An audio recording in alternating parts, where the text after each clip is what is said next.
En cada uno de ustedes, hermanos, vamos a nuestras Biblias, al libro de Isaías, capítulo 53.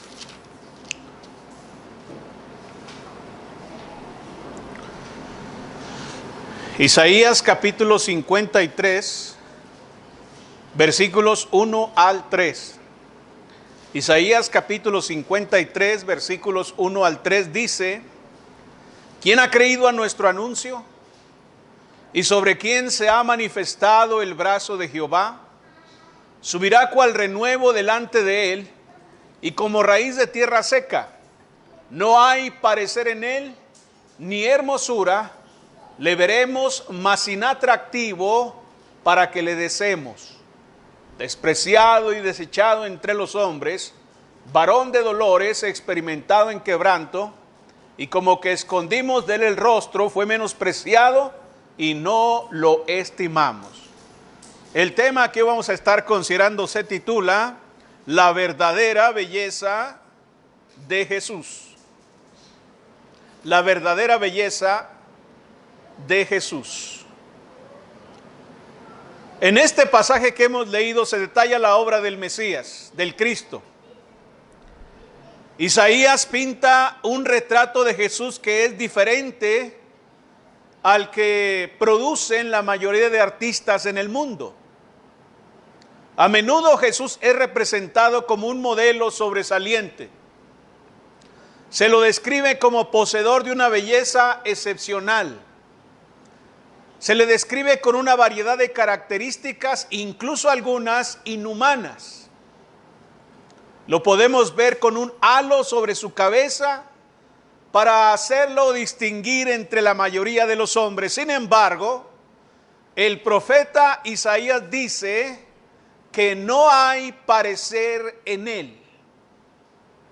Es decir, desde una perspectiva bíblica, física, la Biblia nos dice que en Cristo no hay parecer, ni hermosura. Le veremos, mas sin atractivo físico, para que le deseemos. Esto significa que no habrá esplendor ni nada magnífico sobre la apariencia física de Jesús. Isaías dice que no habrá belleza en él que pueda hacer que los hombres le sigan a causa de su perfección física. Si los hombres le siguieron, no fue por eso. Al hablar de la apariencia de Jesús, de nuestro Señor, Isaías simplemente afirma que cuando Jesús caminó sobre la tierra, no se destacó entre los hombres por su atractivo físico. Cuando alguien vio a Jesús aquí en la tierra, simplemente miró a un hombre común y corriente. Yo no sé qué tan común y tampoco qué tan corriente, pero nadie se escandalizaba ni tampoco se detenía para observar la apariencia de Jesús. Si él no hubiese hablado, si él no hubiese dicho nada ni hecho nada, habría pasado desapercibido. Sería uno más entre la multitud. Sin embargo, hay un viejo dicho que dice que no se puede juzgar un libro por su portada. A mí me ha pasado que cuando compro algún libro, porque me gusta leer libros, pues me voy con la apariencia de la portada y se mira una portada muy interesante. Y cuando ya entro al contenido, pues me desilusiona, ¿no? Estaba más bonita la portada que el contenido. Y hay libros que con una portada muy simple son un gran tesoro en lo que dicen. Y esto fue ciertamente en el caso con Jesucristo.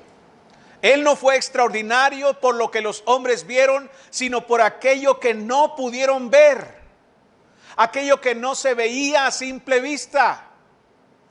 De hecho, Pablo toca esta misma línea de pensamiento allá en Filipenses capítulo 2, versículos 5 al 8. Jesús es representado como aquel que ha ocultado su grandeza celestial en un marco terrenal. Jesús estaba dispuesto a venir y a vivir en este mundo entre la pobreza y estuvo dispuesto a rodearse de hombres comunes y pecadores para que su verdadera belleza pudiera ser vista. Piense por un momento en su vida, en la vida de Jesús, en lo que sabemos acerca de Jesús. Él nació de padres campesinos, padres sencillos. Nació en un pesebre, no en un palacio. La pobreza fue su compañera constante. Sus discípulos eran pescadores comunes. Los campesinos comunes eran también sus seguidores más devotos. Su muerte fue entre los condenados y los miserables. Y su iglesia, en la mayor parte, está compuesta de personas humildes. Muchos podrían pensar que ese hombre no es digno de nuestro amor entonces. Si no tiene algún talento sobresaliente físico o alguna apariencia hermosa, ¿por qué entonces es digno de nuestro amor? ¿Por qué es digno de nuestra devoción, de nuestra adoración? Bueno, porque la verdadera belleza de Jesús no radica en lo que los hombres pueden ver, en aquello que los hombres pueden palpar, sino en todo lo que Jesús hizo, en sus actos, en sus acciones. La verdadera belleza de Jesús radica en todo lo que hizo por nosotros. Por tanto, y aunque las diversas pinturas que hay en el mundo pudieran parecer muy hermosas, es mejor que estemos atentos a todo lo que hizo por el mundo. Hay que olvidarnos de todas las ilusiones que pudiera haber imaginado acerca de su apariencia. Hay que dejar de mirar el físico de Jesús y enfocarnos en sus obras. Vea lo que Él hizo. Porque es en la obra de Jesús donde encontramos su verdadera belleza. Vamos a mirar ahí, por ejemplo, en Isaías capítulo 53, algunos de esos hechos. Ahí podemos ver fácilmente la verdadera belleza de Jesús. Dice en Isaías 53, versículos 4 al 5, ciertamente llevó Él nuestras enfermedades y sufrió nuestros dolores, y nosotros le tuvimos por herido de Dios y abatido. Mas Él herido fue por nuestras rebeliones, molido por nuestros pecados. El castigo de nuestra paz fue sobre Él, y por su llaga fuimos nosotros curados. Según Isaías, la verdadera belleza de Jesús está en su dolor. Él sufrió mucho, hermanos. Sufrió el dolor a manos de los judíos y a manos de los romanos. Para causar dolor, el hombre siempre ha tenido muy buena imaginación. Y los judíos no son la excepción, y tampoco los romanos, quienes eran hombres expertos en causar un dolor terrible sobre aquellos que eran condenados a muerte. La Biblia nos dice en Lucas capítulo 22, versículos 63 al 65, y los hombres que custodiaban a Jesús se burlaban de él y le golpeaban. Fíjese nada más en esa escena. Ahí tenemos a los hombres burlándose de él, mofándose, diciéndole cosas ridículas y vergonzosas y golpeándolo. Y vendándole los ojos, le golpeaban el rostro y le preguntaban diciendo: profetiza, ¿quién es el que te golpeó? Y decían muchas cosas injuriándole. Jesús fue expuesto al dolor físico y psicológico. Ellos lo estaban cuidando, pero al mismo tiempo estaban infligiendo sobre él dolor físico y psicológico. El martirio de Jesús comenzó desde el momento en que fue custodiado para no detenerse hasta la cruz. En el capítulo 27 de Mateo, en el versículo 26 dice, Mateo 27, 26, entonces le soltó a Barrabás y habiendo azotado a Jesús, le entregó para ser crucificado. Jesús ya venía golpeado. Jesús ya venía golpeado cuando llegó aquí a ser expuesto públicamente. Ya venía lastimado, ya venía golpeado, ya venía humillado, ya lo habían injuriado mucho. Y entonces cuando la gente escoge que suelten a Barrabás, se da la orden para que sea golpeado todavía más. Él es azotado antes de ser crucificado. Jesús fue azotado, flagelado antes de ser llevado a la cruz. El salmista, hablando acerca de los sufrimientos del Mesías, dice que sobre mis espaldas araron los aradores, hicieron largos surcos. Usted puede darse una idea entonces cómo estaba la espalda de Jesús cuando contempla esos lugares cuando van a sembrar, ¿verdad? Los que van a arar rompen la tierra, abren la tierra literalmente, van abriendo la tierra y dejan surcos en ella. Bueno, dice aquí la escritura que las espaldas de Jesús fueron heridas de esta manera. Largos surcos había sobre su cuerpo. En Mateo capítulo 27, versículos 27 al 29 dice, entonces los soldados del gobernador llevaron a Jesús al pretorio y reunieron alrededor de él a toda la compañía. Y desnudándole, Jesús fue expuesto desnudo. Desnudándole le echaron encima en mano un manto de escarlata. Y pusieron sobre su cabeza una corona tejida de espinas y una caña en su mano derecha. Hicieron la rodilla delante de él y le escarnecían diciendo, salve, rey de los judíos.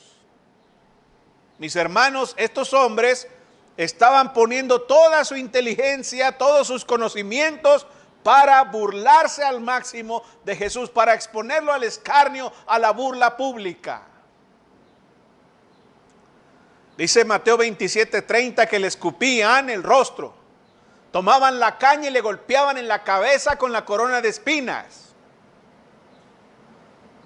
Hablando de este sufrimiento, Isaías escribió en el capítulo 50, en el versículo 6, Isaías capítulo 50, versículo 6, y voy a leer de la Nueva Versión Internacional que dice, ofrecí mi espalda a los que me golpeaban, mis mejillas a los que me arrancaban la barba. Ante las burlas y los escupitajos no escondí mi rostro. Lo golpeaban en el rostro y dice que le arrancaban la barba a estirones con las manos. Lo escupían y lo lastimaban. En Mateo capítulo 27, en el versículo 35 dice que cuando lo hubieron crucificado, repartieron entre sí sus vestidos, echando suertes, para que se cumpliese lo dicho por el profeta, partieron entre sí mis vestidos y sobre mi ropa echaron suertes.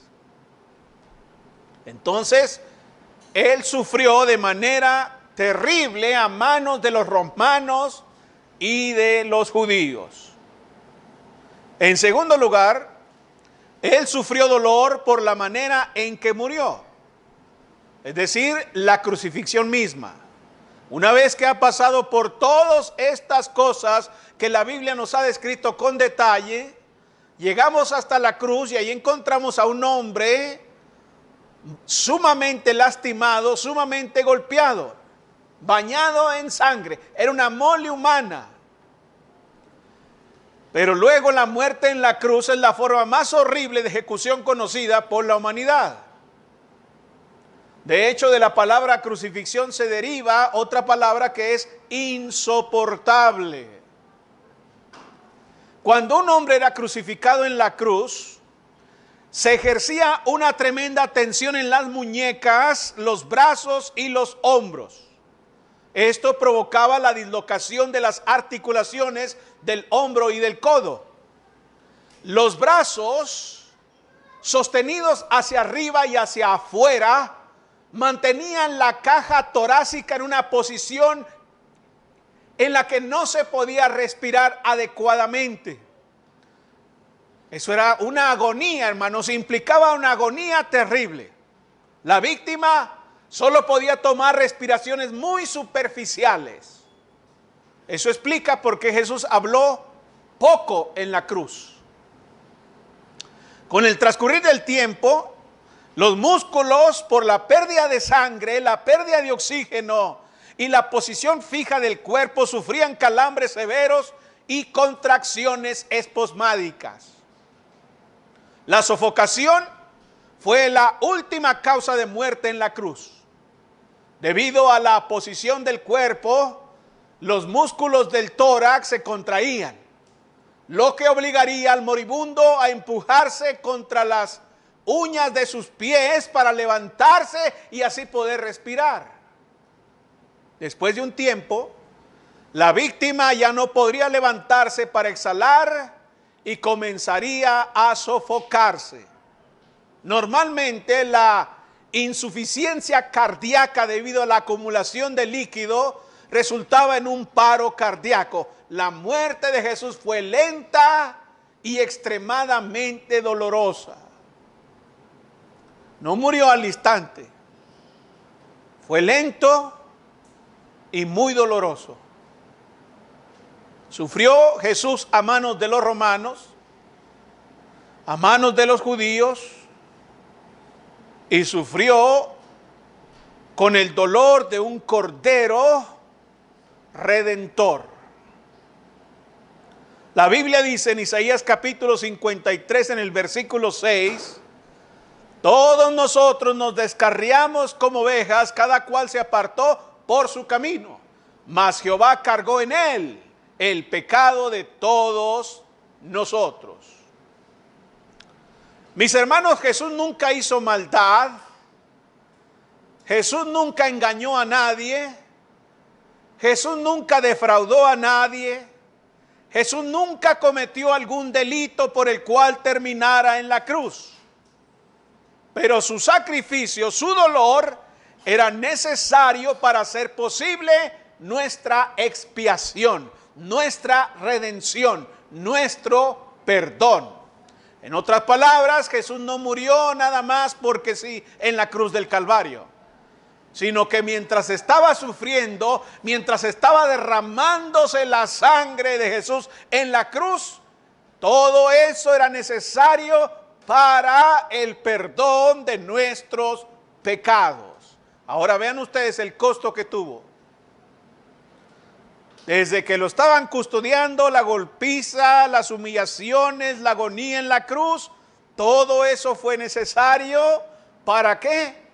Para que yo, un pecador miserable y perverso, pudiera ser perdonado y tener esperanza de ser salvo de la condenación del infierno.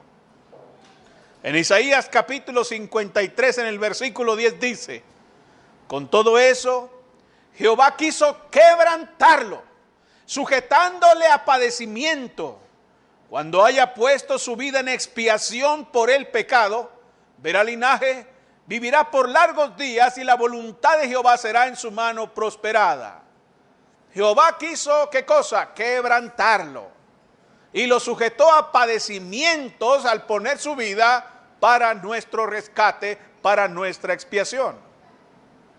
En Mateo capítulo 27, en el versículo 46, estando en la cruz, cerca de la hora novena, Jesús clamó a gran voz diciendo: Elí, Elí, lama sabactani. Esto es: Dios mío, ¿por qué me has desamparado? Jesús estaba sufriendo el dolor de su sacrificio. Este clamor no significa que Dios lo abandonó, que Dios se separó de él. Solamente expresa la intensa agonía que estaba padeciendo. Entonces Jesús sufrió a manos de los soldados romanos, sufrió el costo de ser la ofrenda por el pecado y sufrió dolor a manos de los pecadores. ¿Qué hacían aquellos que pasaban por el lugar donde estaba Jesús clavado a la cruz. Bueno, dice Mateo capítulo 27 en el versículo 39, y los que pasaban le injuriaban meneando la cabeza. Iban pasando nada más. Estos no se detenían a ver, pero aunque solamente iban pasando, no pasaban gratuitamente. No miraban solamente ahí con indiferencia, sino que dice aquí la Escritura que los que pasaban le injuriaban meneando la cabeza, burlándose de él. ¿Cómo le injuriaban? ¿Qué decían cuando meneaban la cabeza para burlarse? Bueno, dice Marcos capítulo 15, versículos 29 al 30, que ellos gritaban: ¡va! Tú que derribas el templo de Dios y en 3 días lo reedificas, sálvate a ti mismo y desciende de la cruz.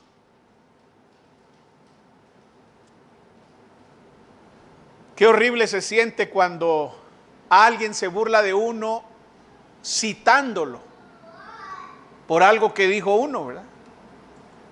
De mí se han burlado de esa manera. Me han dicho, por ejemplo: tú que predicas ahí, mira lo que andas haciendo, y se burlan. Y se siente feo. Aunque uno ya se haya arrepentido de sus pecados y uno ya esté bien con Dios, de todas maneras la gente se burla y dice: ay, sí, tú muy predicador, eres un hipócrita. Tú que dices que no se haga esto y mira lo que hiciste acá. Tú dices que hay que ser santos y acá te revolcaste como cerdo en el lodo. Y se burlan de uno. Se siente feo. Pero Jesús, a diferencia de lo que nos puedan decir a nosotros, fíjense cómo no le dicen: tú que predicabas esto y haces esto otro. No, su integridad estaba intacta, pero le dicen que si tú dijiste que levantabas el templo en 3 días, si tienes ese gran poder, pues desciende de la cruz. Esas son palabras diabólicas y perversas. Porque si había alguien interesado en que Jesús bajara de esa cruz, era el mismo diablo. Porque sería en la cruz donde lo vencería por completo y definitivamente.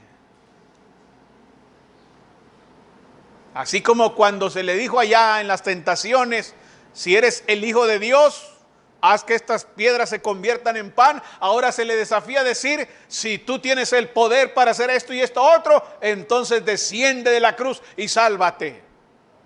Pero ¿por qué Jesús no bajó de la cruz? Porque ese no era el plan. El plan era morir en la cruz. Ese era el plan. En Lucas capítulo 23, versículos 35 al 39, dice: y el pueblo estaba mirando. Ahí había mucha gente, hermanos, reunida al pie de la cruz. El pueblo estaba mirando, y aún los gobernantes se burlaban de él, diciendo: a otro salvó, sálvese a sí mismo, si este es el Cristo, el escogido de Dios. Los soldados también le escarnecían, acercándose y presentándole vinagre y diciendo: si tú eres el rey de los judíos, sálvate a ti mismo. Había también sobre él un título escrito con letras griegas, latinas y hebreas: este es el rey de los judíos. Y uno de los malhechores que estaban colgados le injuriaba diciendo: si tú eres el Cristo, sálvate a ti mismo y a nosotros. Este utilizó su último aliento para burlarse de Cristo. En Isaías capítulo 53, en el versículo 6, la Biblia claramente nos dice que Jesús sufrió por usted y por mí. Es verdad que nosotros no estábamos ahí cuando lo golpearon. Nosotros no estábamos ahí cuando lo escupieron. Nosotros no estábamos ahí cuando le arrancaban la barba. Nosotros no estábamos ahí cuando se burlaron de él. Nosotros no estábamos ahí cuando lo clavaron a la cruz, cuando lo escupieron, cuando se burlaron, cuando lo injuriaron. Pero él soportó todo eso. ¿Sabe por qué? ¿Sabe por qué tanto dolor? Precisamente por usted y por mí. Somos responsables de esa muerte en la cruz. Porque uno pudiera estar diciendo, esos judíos perversos, mira nomás lo que están haciendo. Y mira esos romanos miserables, y mira el pueblo ingrato, y mira aquel otro. Pero la verdad es que nosotros teníamos mucho que ver en ese asunto. Él estaba muriendo por nuestra causa. Él estaba muriendo a favor nuestro. Mis hermanos y amigos, tengan presente que nosotros somos los culpables o los causantes. Él es el inocente. Nosotros somos los culpables. Él no es el culpable. Él fue a la cruz y sufrió para hacer posible nuestra redención, nuestro perdón. El apóstol Pedro en su primera carta en el capítulo 2 en el versículo 24 dijo, quien llevó él mismo nuestros pecados en su cuerpo sobre el madero, para que nosotros, estando muertos a los pecados, vivamos a la justicia, y por cuya herida fuisteis sanados. ¿Cuál fue la causa? ¿Por qué Dios expondría a eso? ¿Por qué vendría de la gloria para venir a la tierra y ser maltratado y se burlaran de él y lo golpearan y sufriera tanta agonía? Él mismo llevó nuestros pecados sobre su cuerpo para que nosotros, estando muertos, vivamos a la justicia. Ahí está la razón, la causa. Mientras el Señor Jesús sufrió todas estas cosas, dice Isaías capítulo 53 en el versículo 7, que lo hizo angustiado y afligido, que no abrió su boca. Como cordero fue llevado al matadero, y como oveja delante de sus trasquiladores, enmudeció y no abrió su boca. Él pudo, con una sola palabra, fundir los clavos que lo mantenían en la cruz. Pudo haberlos derretido y arrasado todo a su alrededor, con una sola palabra. Si lo hubiera deseado, podría haber deshecho la molécula de sus verdugos con un solo pensamiento. Los hubiera hecho trizas inmediatamente. En cuanto alguno de ellos levantara su mano para azotarlo, él pudo haberlo dejado sin brazos inmediatamente. En cuanto algún burlador fuera a expresar alguna palabra burlona, injuriosa, Dios pudo haberle tapado la boca con un solo pensamiento. En cambio, voluntariamente sufrió por nuestros pecados y murió a nuestro favor. No abrió su boca, no ejerció con poder contra aquellos que lo azotaban o le infligían dolor. ¿Por qué? Por usted y por mí. Se quedó callado por nosotros. Y cuando habló, fue para expresar perdón. Perdónalos, dijo, porque no saben lo que hacen. Jesús murió por usted, por lo que lo menos que podemos hacer es darle nuestro corazón. Lo menos que podemos hacer es entregarle nuestra voluntad. Entregarnos a Él. O bien, si no nos interesa, un día el que subió al Gólgota y murió a su favor, también se sentará en su trono y entonces juzgará al mundo por sus pecados. Aquellos que no quieran recibir el perdón que Él hizo posible en la cruz del Calvario, entonces sufrirán su juicio. Y cuando Él venga a juzgar, entonces habrá solo condenación y una eternidad en el lago de fuego para los que no se arrepienten de sus pecados y obedecen su voluntad. Así que, ¿qué quiere usted? ¿Quiere usted la salvación o la condenación por sus pecados? Porque no debemos mal representar el asunto, hermanos. Un ateo me decía, pero ¿dónde está el amor de Dios que te obliga a hacerte cristiano? Te obliga. Y le digo, ¿cómo que te obliga? Sí, porque si no me hago cristiano me manda al infierno. ¿Me está obligando? Le digo, no, Señor, está mal representando las cosas. Dios le está invitando a hacerse cristiano para que sea salvo del infierno. Usted va a ir al infierno no porque no es cristiano. Usted va a ir al infierno por pecador. Usted cometió pecado. Usted es un infractor de la ley. Usted es un injusto, un miserable, un perverso y merece el infierno. Pero para que usted no sufra eso, Dios le invita a hacerse cristiano. Entonces no mal represente las cosas. No diga, ay, Dios me está obligando a hacerme cristiano. Como si Dios lo necesitase a usted. No, Dios lo invita a hacerse cristiano para que usted no sufra el castigo justo de sus pecados. La verdadera belleza no solo radica en su dolor, sino también en el pago que realizó. Dice Isaías capítulo 53, versículos 6 al 7. Todos nosotros nos descarriamos como ovejas, cada cual se apartó por su camino, mas Jehová cargó en él el pecado de todos nosotros. Angustiado él y afligido, no abrió su boca.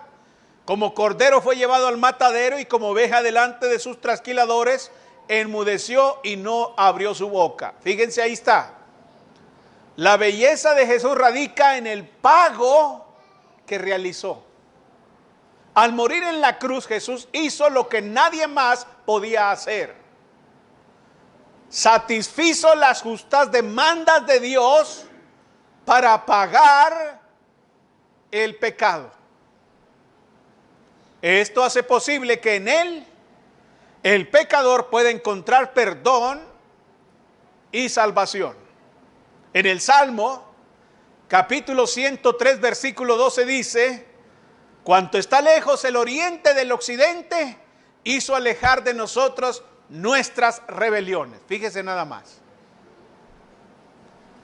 ¿Qué tan lejos está el occidente del oriente? Están muy lejos. Pues gracias a ese sacrificio, Dios hizo alejar de nosotros nuestras rebeliones. Ahora yo estoy al oriente y mis rebeliones al occidente, lejos de mí. En 1 Juan capítulo 1 en el versículo 7 dice: pero si andamos en luz como Él está en luz, tenemos comunión unos con otros, y la sangre de Jesucristo su Hijo nos limpia de todo pecado. Hermanos, sin la sangre no hay limpieza. Por eso es necesario que Él muriera en la cruz. Gracias a Dios, aunque el mundo pueda recordar mis pecados, aunque alguna persona pueda recordar mis culpas, aunque el diablo pueda recordar mis rebeliones, aunque usted pueda recordar mis pecados, Jesús ha perdonado y olvidado toda maldad, precisamente por su sangre. Usted me los puede recordar ahora y pararse: hermano Luébano, pero usted hizo esto, usted ha hecho esto, usted hace esto y esto y esto. Y yo le respondo lo que Dios dice. Dice la Biblia que el que se arrepiente es perdonado.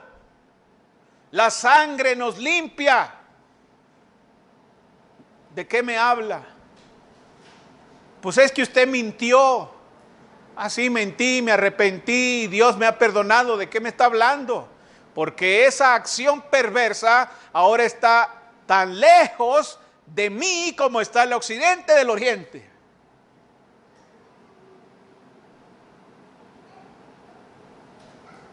De la misma manera, si yo fuese a usted y le dijese: hermano, usted cometió este pecado, si usted se arrepintió ya, si usted ahora está arrepentido y haciendo la voluntad de Dios, le estoy hablando de algo que ya no existe, por su sangre. Si hay una cosa que yo no quiero hacer, es tener que enfrentar mis pecados ante Dios. Yo no quiero hacer eso. Yo no quiero presentarme a Dios con mis pecados. No quiero hacer eso. Y si alguien lo quiere hacer, pues está loco.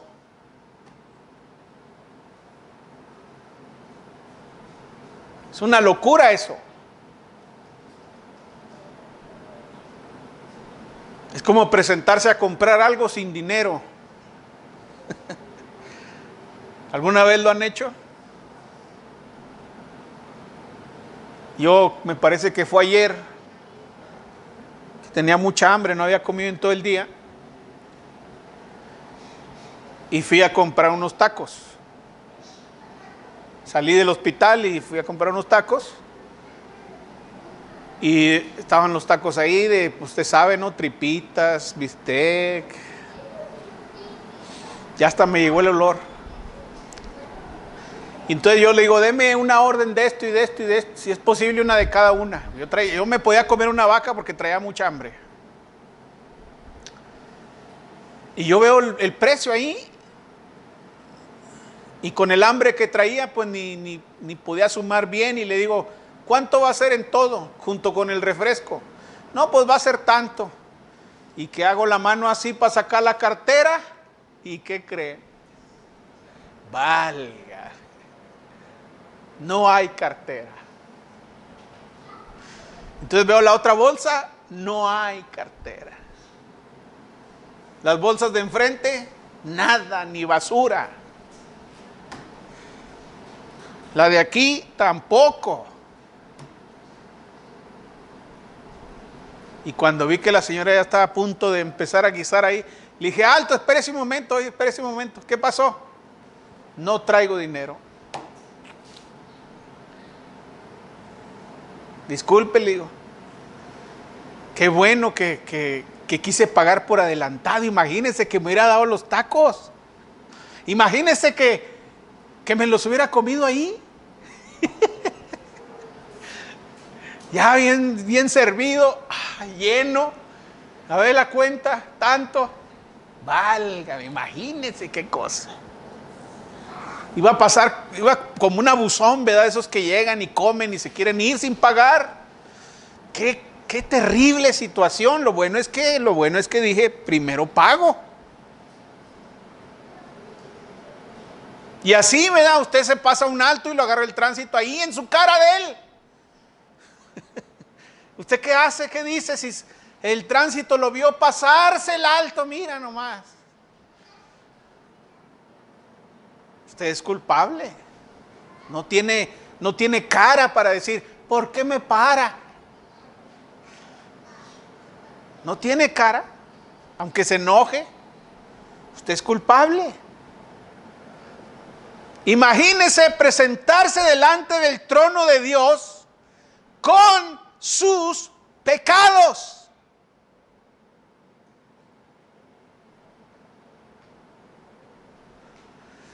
Yo no quiero hacer eso.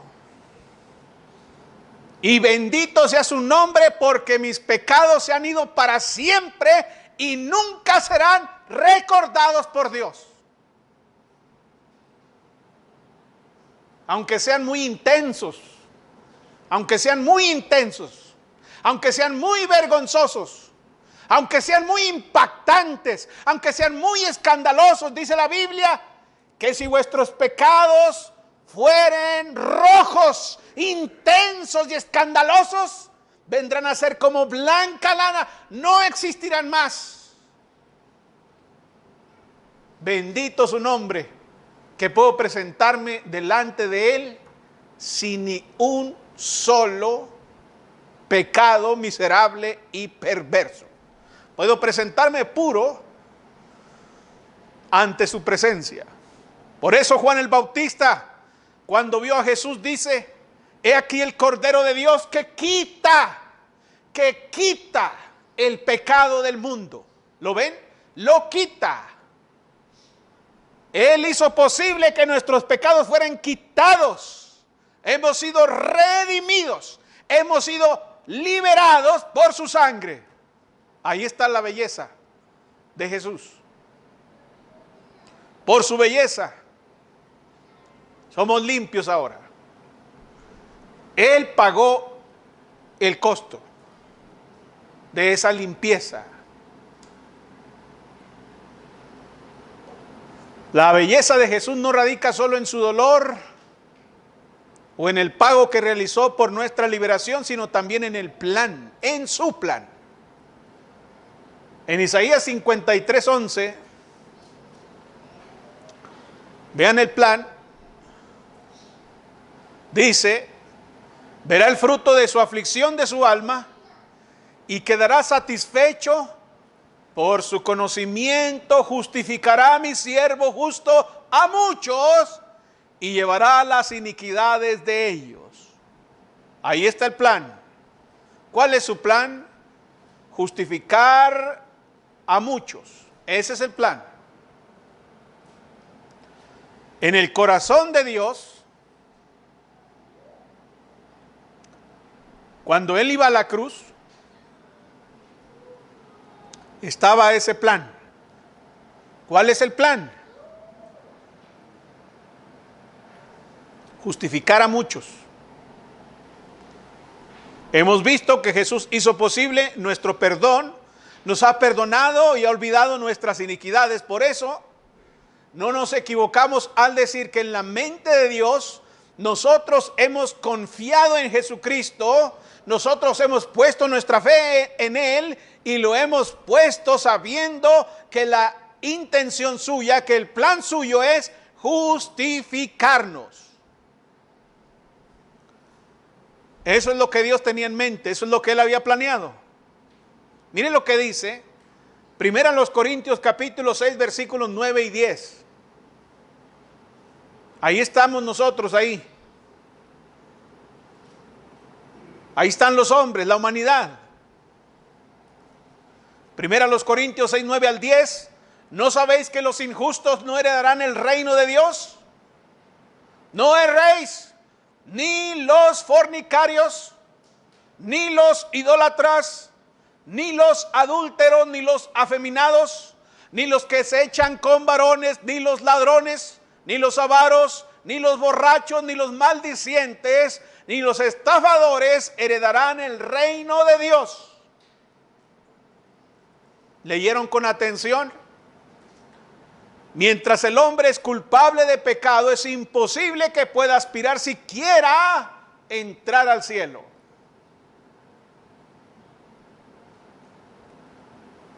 Ahí están los seres humanos, injustos, fornicarios, idólatras, adúlteros, afeminados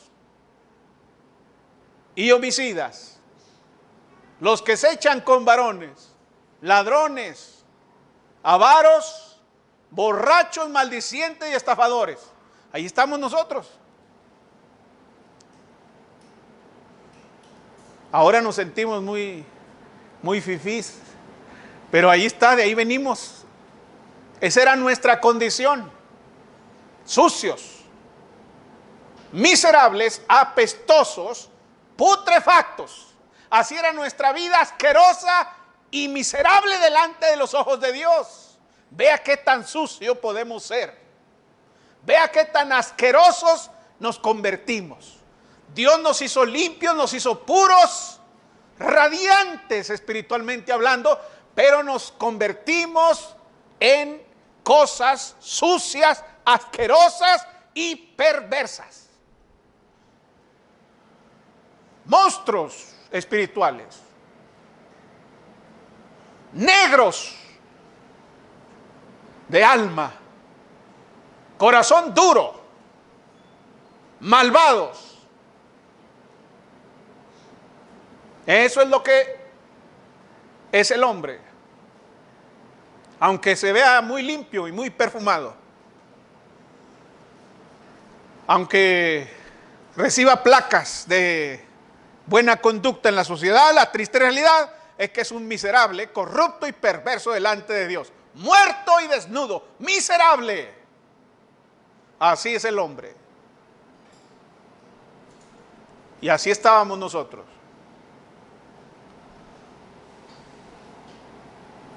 Pero luego dice, ahí están las buenas noticias, ahí está el plan.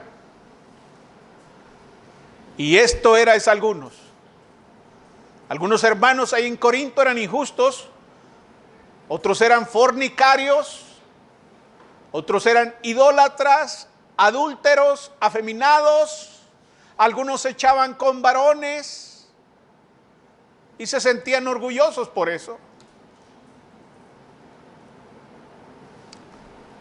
Mientras vivían ahí en pecado. Algunos eran estafadores, maldicientes y borrachos. Ahora nosotros aquí en la congregación a veces hay un fornicario, un borracho. ¿Cómo?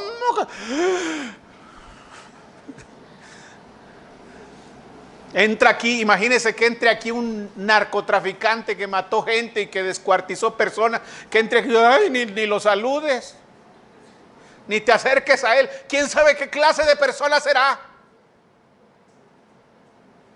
Entra una mujer aquí que se dedicaba a la prostitución, era una ramera en su oficio. ¿Y qué dicen las hermanas? ¿Qué le dicen a sus esposos? Ni la saludes.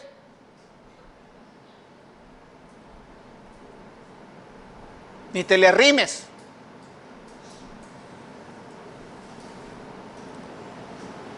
Bueno, pero ¿y usted qué es? ¿Y usted también es? Usted también era un pecador perverso, sucio y asqueroso. Pero es que yo no, ¿cómo me compara a mí con una ramera, con un fornicario? Porque delante de Dios es exactamente la misma suciedad. Y ahí estaban los hermanos en Corinto, y había hermanos que antes se vestían como mujer, se pintaban, andaban todos estrafalarios, ahí parecían pavos reales, con ademanes, con formas de hablar extrañas, afeminadas, y ahora ya estaban ahí en la iglesia. Y a algunos que se ponían borrachos hasta perder el conocimiento, se orinaban encima.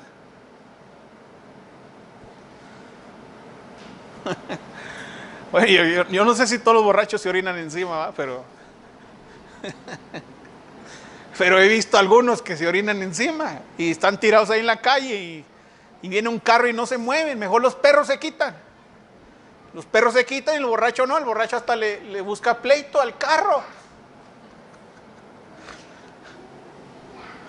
Una ocasión vi unos borrachos allá en San Luis Potosí. Yo iba caminando para el culto, para la reunión, y estaban los dos borrachos despidiéndose, con muchos halagos, porque algunos toman y se hacen muy elocuentes, y estaban ahí abrazándose, y no, mucho gusto haberlo visto, compadre, que no sé qué, y despidiéndose. Pasé al culto, tuvimos el culto, duramos como 3 horas, y luego ya nos regresamos, y todavía se seguían despidiendo. Fíjese lo que hace el borracho, ¿eh? Dice la Biblia que el borracho toma, le pegan y al siguiente día no sabe ni quién fue. Pues así ve a hermanos en Corinto que habían sido borrachos. Y dice Pablo, y esto eras algunos, mas ya habéis sido lavados, ya habéis sido santificados, ya habéis sido justificados en el nombre del Señor y por el Espíritu de nuestro Dios. Ahí está el plan. El que era un fornicario ya no es fornicario. Ahora es una persona decente. El que era un idólatra, un adúltero, un borracho, etcétera, ahora es una persona decente, limpia.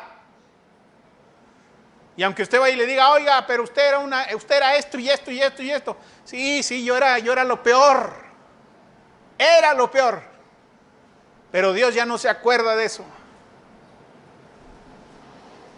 Así que, ¿para qué nos acordamos nosotros?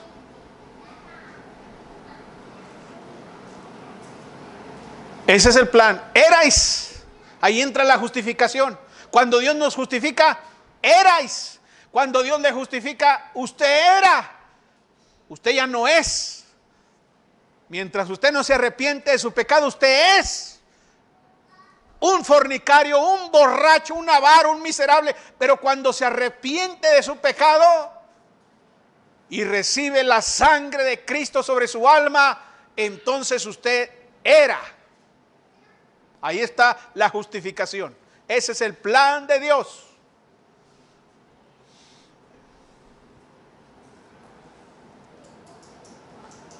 Entonces, esa es la belleza de Jesús. El plan de Cristo es poblar el cielo con ex pecadores que ha redimido por su gracia. Yo soy parte de ese plan. Yo quiero ser parte de ese plan. El espíritu y la esposa dicen ven, y el que oye diga ven, y el que tiene sed venga, y el que quiera tome del agua de la vida gratuitamente. Yo quiero ese plan, yo quiero esa agua, yo quiero ese lugar, yo quiero ese sitio. Yo quiero ser limpiado de mis pecados, yo quiero estar puro y limpio delante de Él para gozar por la eternidad en gloria. Yo quiero eso. La verdadera belleza de Jesús radica en el plan. Así que, ¿es usted parte del plan? Bueno, para eso usted necesita reconocer a Jesús por quien es. Él es el Salvador, Él es el Señor, Él es el Rey. Hay un libro en la Biblia que se llama El Cantar de los Cantares. No sé si lo han leído alguna vez. El Cantar de los Cantares. Es una historia de amor entre un esposo y una esposa. En un momento de este gran libro, la novia describe al esposo y recuerda sus atributos.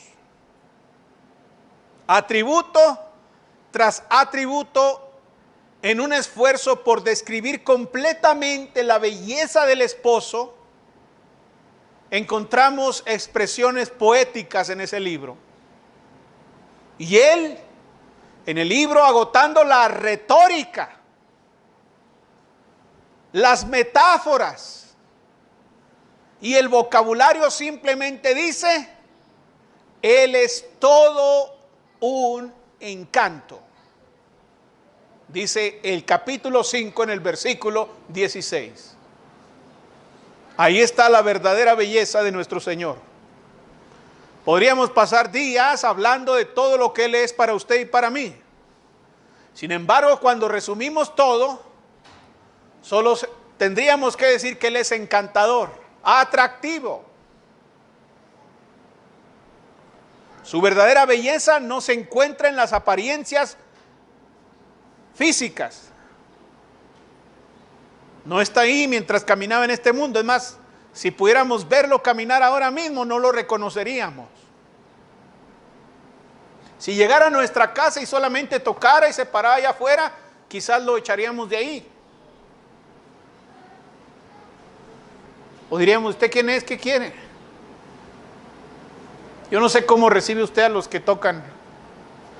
A lo mejor usted es muy amable, ¿verdad? Y le dice: muy buenas tardes, ¿cómo ha estado? ¿Qué se le ofrece? Otros no, otros dicen: ¿qué quiere? O no le abrimos. Ahí está tocando Jesús ahí y usted dice: ahorita se va. No lo reconoceríamos físicamente. Pero la belleza de Cristo no está en la apariencia, no está en la riqueza, no está en las personas con las que estuvo asociado, sino en lo que hizo, en lo que ha hecho por usted y por mí. La belleza de Jesús se encuentra en el gran amor y el sacrificio por nosotros, por los pecadores. Así que si usted no es cristiano, le invitamos a que venga a Jesús, a que entregue su alma a Jesús, a que encuentre perdón en Jesús, a que encuentre limpieza en Jesús, porque no hay otro nombre bajo el cielo dado a los hombres en quien podamos ser salvos. Solo en Jesús. Él es el camino, la verdad y la vida, y nadie viene al Padre sino por Él. Nadie encuentra perdón sino por Él. Nadie encuentra misericordia o redención sino por Él, por su sangre. Así que, si usted quiere, todavía está disponible la salvación en Cristo. Puestos de pie. Hay una iglesia preciosa que la Biblia describe así. Estimado oyente, ¿desea conocer más de la palabra de Dios? La Iglesia de Cristo en la Colonia Constituyentes le invita a sus actividades los domingos a las 10 de la mañana. Estamos ubicados en la calle Juan J. Méndez, número 7744 de la Colonia Constituyentes. En internet nos puede localizar en www.iglesiadecristoenjuarez.com. iglesiadecristoenjuarez.com. Estaremos esperando noticias suyas. Que el Señor le bendiga. Ven a la iglesia de Cristo, ven donde seas feliz. Otro sitio nunca encontrarás, cual la iglesia de Cristo el Señor.